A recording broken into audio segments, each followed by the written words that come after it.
Hello and welcome to the breakdown of my Prodeus level. Today I'm going to go through the level and talk about some of the design choices that went into making it. First, I'm going to show the entire level without pausing or commentary, just so we're familiar with the whole thing. Then I'll go through the level piece by piece, pausing regularly when I have something to say.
There we go. Pretty simple level, right? Well, first, some context. This level was designed as if it was the second level in a larger theoretical campaign. This means we can assume some things about the first level since it doesn't exist. Let's assume the player is familiar with the basics of movement and shooting, as that would be covered in the tutorial, and ended the first level in an elevator going upwards. Alright, here we go. We start with the player in an elevator going upwards. Transitioning between levels with locomotion tends to feel more natural, as the player character is literally moving away from the last level and towards the next. Here, there's a short delay between the player arriving and the doors opening. This, along with the glass doors, gives the player a glance at the enemies ahead, allowing them to ready themselves for combat.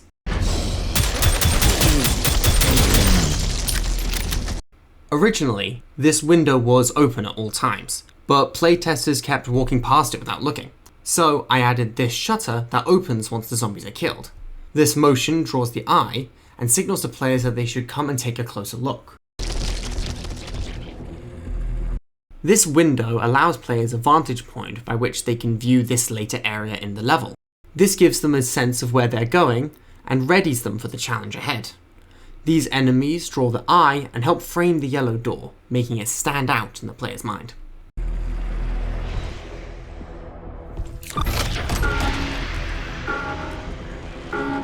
This is another important vantage point. The camera shake signals to the player that this bridge is unstable, and the flashing alarm encourages them to look around and see the enemies waiting for them below.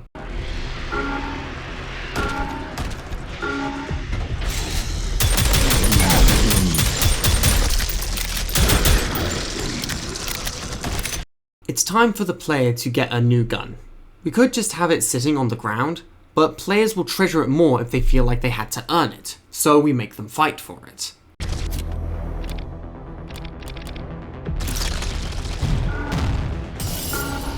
Here, we're using misdirection to surprise the player.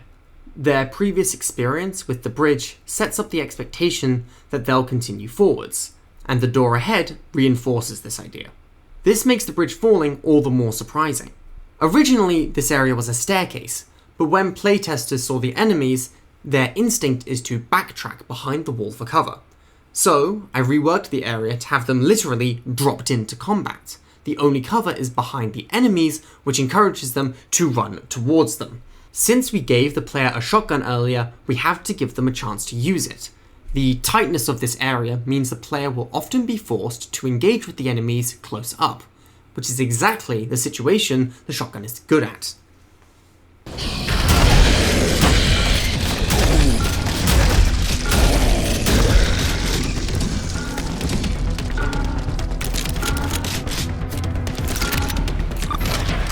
This is the area the player saw earlier.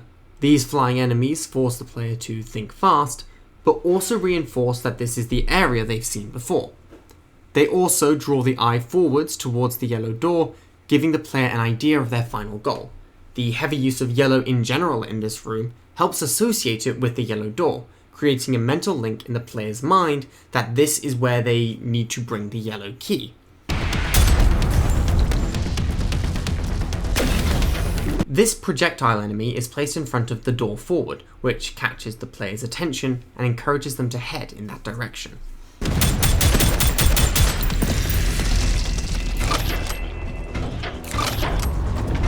This is the player's introduction to the dog enemy. The framing and movement of the elevator pushes player attention forwards, making sure they notice the enemy. Giving the dog this dramatic entrance not only draws attention to it, but also gives the player some time to enter the room before initiating combat, discouraging them from running away.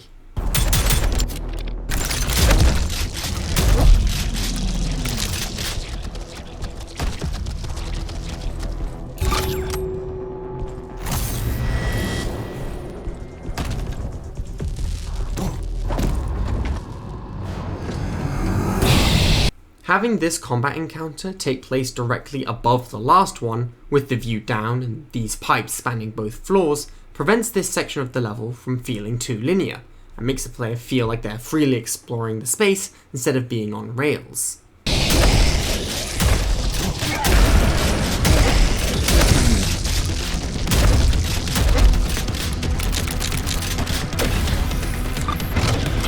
Here we re-enter the main hub area, but now from above. This solidifies the area in the player's memory, giving them a better understanding of how the level fits together. They also remember seeing this area from the ground or the observation room, so finally getting here gives them a sense of progress and achievement.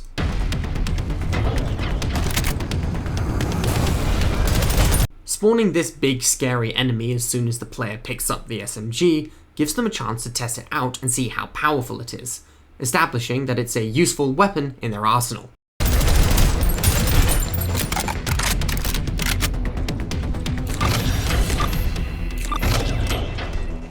This room is where the player finds the yellow key. We could just have the key lying in the middle of the room, but having to fight for it makes getting it more impactful.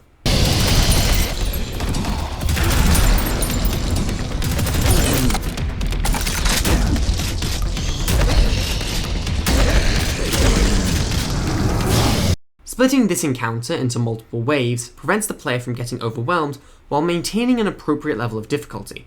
It also allows for two different kinds of encounters in the same space, one with the dog as the main threat, and one with the fiends.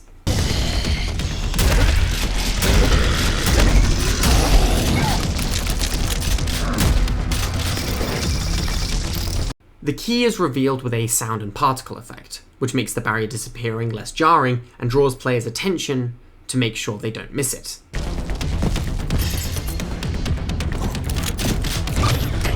The ammo rising out of the ground makes sure the player can't grab it if they come to this room early, but also serves as a cool moment, as if the game is rewarding them with all this extra stuff.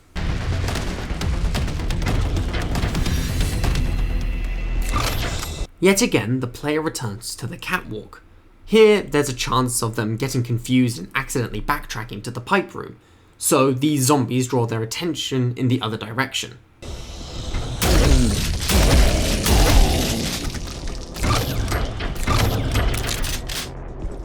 With the final fight coming soon, it's important to give the player a chance to rest, so we'll give them some healing and a normal hallway with no enemies to worry about.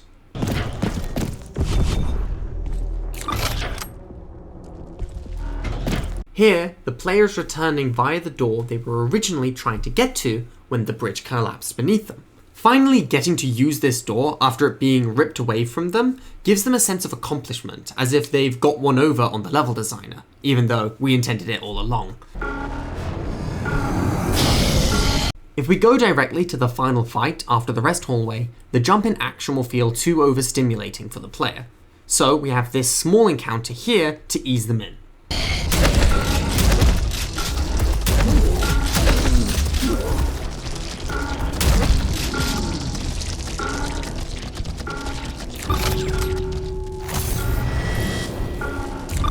Having a little extra area to explore now that the player has the yellow key gives them a small reminder of how far they've come and makes returning to this area less boring.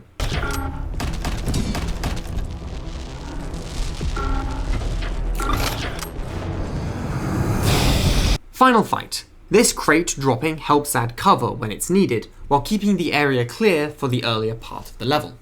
It also helps sell how powerful the enemies are, being so strong that their presence knocks the cables loose.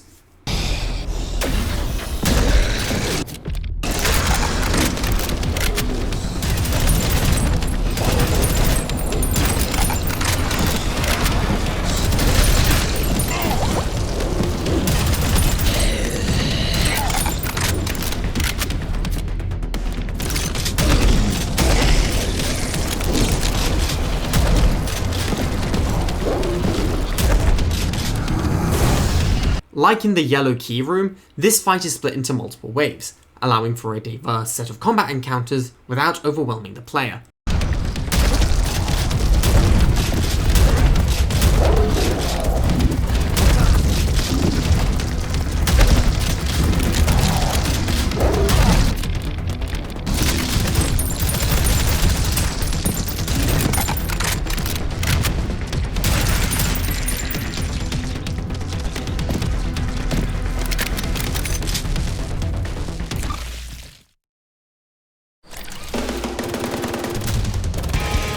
And that's the level. If you liked it, there's a link in the description to play it for yourself. Thanks for watching and have a day.